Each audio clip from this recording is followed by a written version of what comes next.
আমাদেরকে দিয়ে বলা যায় যে অনৈতিক বা অবৈধ কাজ হবে না, আমাদেরকে তো কোনো ইম্পর্টেন্ট পোস্টিংয়ে রাখবে না। তো আমরা একটা সফটওয়্যার চালু করেছি, এখনও পুরোপুরি কার্যকরী হয় নাই। ডেইলি ইনপুট দিবে সফটওয়্যারে। এই হোটেলটায় নর্মালি 50 বা 60% অকুপাইড থাকে, কিন্তু আজকে হঠাৎ করে কেন 100% রুম অকুপাইড? তখন কিন্তু আমরা যাচাই বাছাই করে দেখতে পারি কারা কারা আছে, কোন এলাকা থেকে আসছে, কেন আসছে, কি আসছে। প্রমোশন না দিয়ে আনইম্পর্টেন্ট জায়গায় বসিয়ে রেখেছে, হয়তো বা এক সময় ফোর্স রিটায়ারমেন্ট করিয়েও দিত।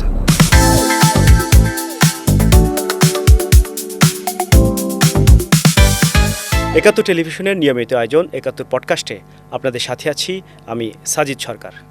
আজকে আমাদের স্টুডিওতে উপস্থিত আছেন ডিএমপির সদ্য সাবেক কমিশনার মোহাম্মদ সারওয়ার।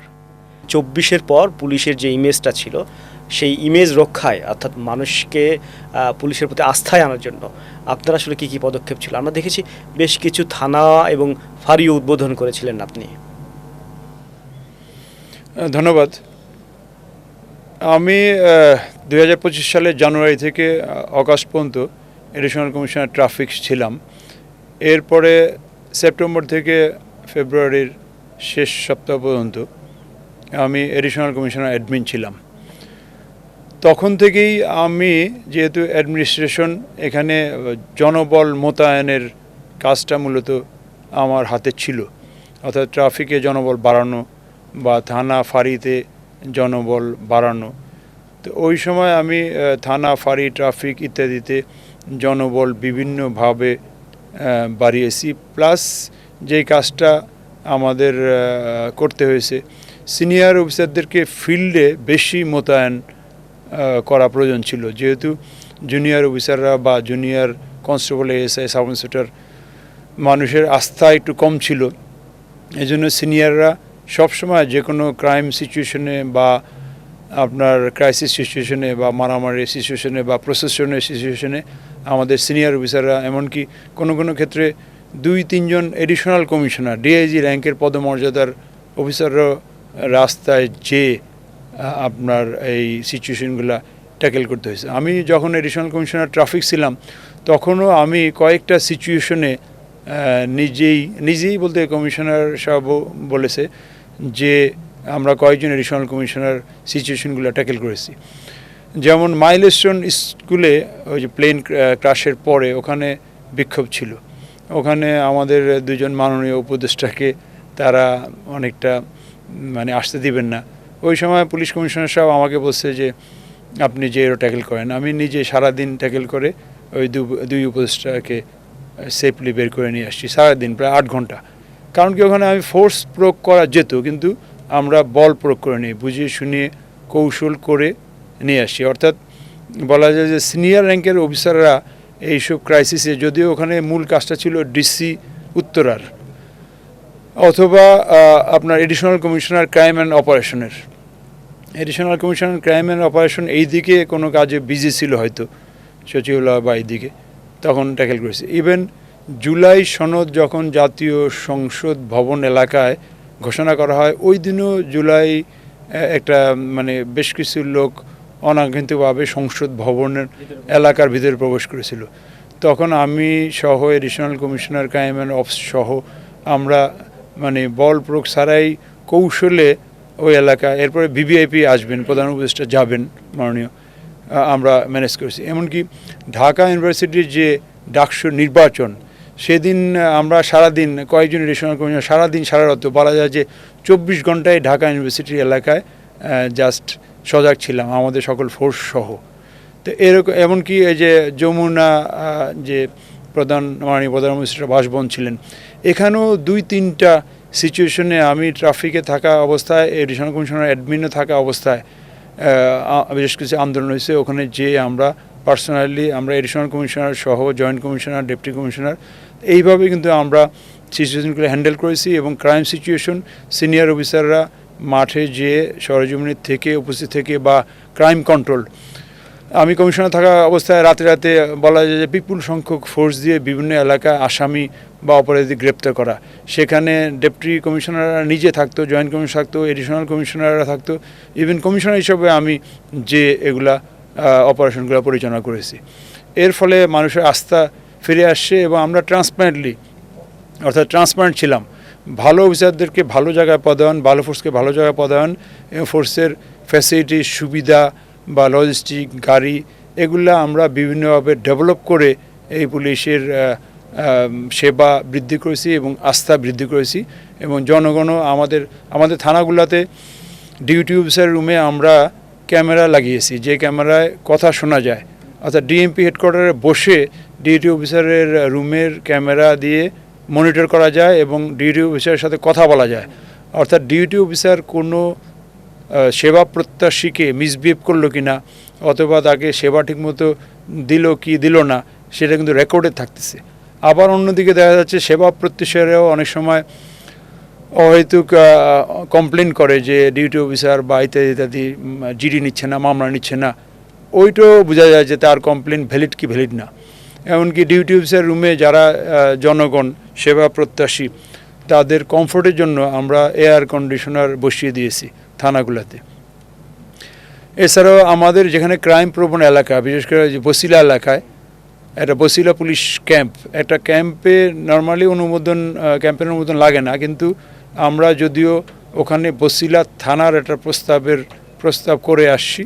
এর আগেও মাউন্তুরে রায়ের বাজার থানা আরেকটা প্রস্তাব আগে থেকে ছিল।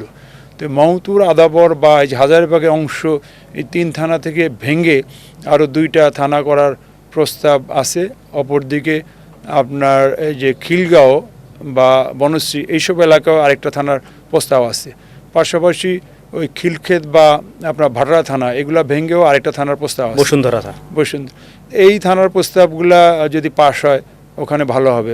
পাশাপাশি ফাঁড়ির সংখ্যাও বৃদ্ধি করা বা ক্যাম্প, আমরা কিন্তু ডিএমপি চাইলেই যে কোনো জায়গায় ক্রাইম সিচুয়েশন হ্যান্ডেল করার জন্য ক্যাম্প অস্থায়ীভাবে দিতে পারে।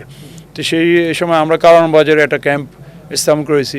এদিকে খিলক্ষেত এলাকায়ও কিন্তু নতুন একটা ফাঁড়ি স্থাপন হয়েছে। আরও বেশ কয়েকটা ফাঁড়ি বা ক্যাম্প স্থাপনের প্ল্যান ছিল। এগুলো ধাপে ধাপে হলে আমার মনে হয় যেন আস্থা বাড়বে, ক্রাইম কন্ট্রোল হবে এবং মানুষের সেবা পাবে। আমরা সর্বশেষ একটি বিষয় ছোট্ট করে একটু জানবো।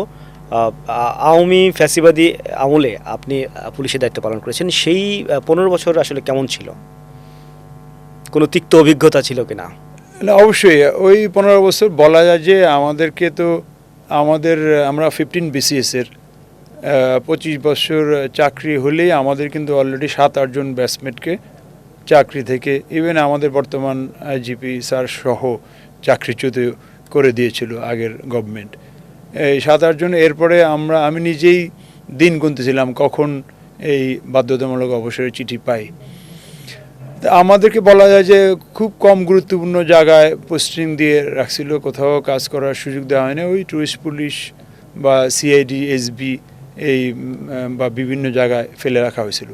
তো এই তিক্ত অভিজ্ঞতা আছে। তখন আমরা কাজ করার সুযোগ পাইনি, আমরা প্রমোশনও পাইনি। এটির কারণ কি? মানে তাদের কোনো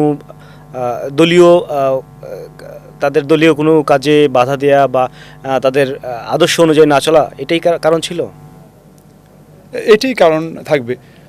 আর তাছাড়া আমাদেরকে দিয়ে বলা যায় যে অনৈতিক বা অবৈধ কাজ হবে না, অতএব আমাদেরকে তো কোনো ইম্পর্টেন্ট পোস্টিংয়ে রাখবে না, বা অবৈধ বা অনৈতিক কাজ আমরা কখনো করবও না। তো ওইসব কাজ করানোর জন্য যারা তাদের মতের অনুসারী, তাদেরকেই হয়তো ভালো জায়গায় প্রদান করেছে, প্রমোশন দিয়েছে। আমরা যেহেতু নিউট্রাল ছিলাম এবং অনৈতিক বা অবৈধ কাজের মেন্টালিটি আমাদের ছিল না, অতএব আমাদেরকে প্রমোশন না দিয়ে আনইম্পর্টেন্ট জায়গায় বসিয়ে রেখেছে, হয়তো বা এক সময় ফোর্স রিটায়ারমেন্ট করিয়েও দিত। তো এগুলো তো তিক্ত অভিজ্ঞতা আছেই। আগামী পুলিশের জন্য, আপনার উত্তরসূরিদের জন্য আপনার আসলে চাওয়া পাওয়া কি চাচ্ছেন তাদের কাছে? কেমন পুলিশ আশা করেন বাংলাদেশের জন্য? ধন্যবাদ। অবশ্যই আমাদের জনগণ সহ আমরা ভালো পুলিশ, দক্ষ এবং বলা যায় যে technology based policing, traditional policing দিয়ে আমাদের দেশে, যেহেতু আমাদের ইকোনমি বা আমরা খুব বেশি বড়লোক কান্ট্রি না বা রিচ কান্ট্রি না, অতএব আমাদেরকে ট্রেডিশনাল পুলিশিংয়ে অনেকটা ম্যান পাওয়ার বেশি দিয়ে পুলিশিং করা হয়। তো সেইটা আমাদের জন্য খুব কস্টলি, এত ম্যান পাওয়ার অ্যাপ্রুভ করা বা ম্যান পাওয়ার বাড়ানো। যদিও ওয়েস্টার্ন কান্ট্রিতে পুলিশ পিপল রেশিও হয়তো 400:1, অর্থাৎ 400 লোকের জন্য একজন পুলিশ। আমাদের এখানে 900:1 এরকম রেশিও। তো এইটা অর্থাৎ রাতারাতি পুলিশের সংখ্যা দ্বিগুণ করলে হয়তো 400-450:1 হবে, কিন্তু দ্বিগুণ করাটা খুব টাফ, হয়তো গ্রাজুয়ালি বাড়বে।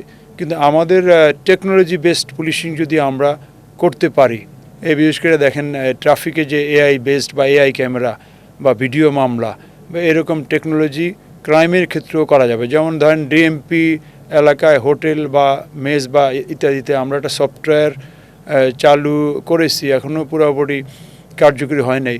অর্থাৎ কোন হোটেলে কোন বর্ডার থাকতেছে এগুলো সফটওয়্যারের মাধ্যমে হোটেলের ম্যানেজার বা ইত্যাদি ডিএমপিকে ডেইলি ইনপুট দিবে সফটওয়্যারে। তাহলে কিন্তু আমরা মনিটর করতে পারি যে এই হোটেলটায় নর্মালি 50 বা 60% সিট বা রুম অকুপাইড থাকে, কিন্তু আজকে হঠাৎ করে কেন 100% রুম অকুপাইড। তখন কিন্তু আমরা যাচাই বাছাই করে দেখতে পারি কারা কারা আসে, কোন এলাকা থেকে আসছে, কেন আসছে, কী আসছে। যেগুলো ম্যানুয়ালি করা কিন্তু অনেক সময় সাপেক্ষ বা সবগুলো করা সম্ভব না।